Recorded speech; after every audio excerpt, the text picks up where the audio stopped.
This is especially important because relationships fail through poor communication more often than not.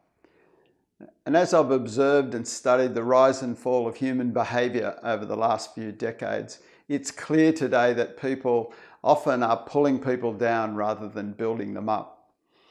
One of the key ways to build people up is to take an interest in what they're saying and doing. You've probably heard the statement before, we show how clever we are by the statements we make, but how wise we are by the questions we ask.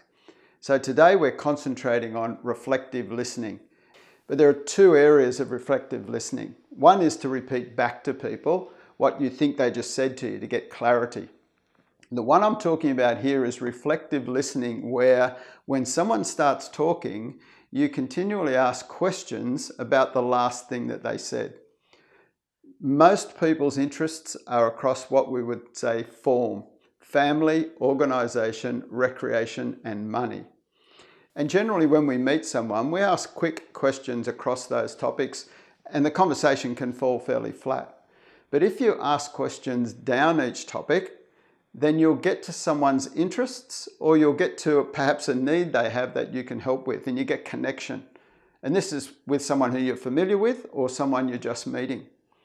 And an example of that is if you were speaking to my wife Heather and you met her and said, "Oh, do you have family?" She would say, "Yeah, I'm married, I've got kids and I've got a bunch of grandkids." If you went then to, "Oh, are you still working?" That's a fair question, but you've missed the opportunity to ask questions about the family. "Oh, boys, girls, do you live close? Do you see them often?" etc. And you'd find how passionate Heather is about family. If it were me and you went down family first, I'd be a long way down there as well. We just thrive on the closeness of our family. And then if you said to me, "Are you still working or are you retired?" I'd tell you a little bit about our Design a Decade program. And if you left that and went to say, "What do you do when you're not working?" that would be fine also. But if you were to question me about what our program's about and who it helps, you would ignite the passion in me for that area of my life. So reflective listening allows that to happen. And remember, it's about statements, questions, and listening.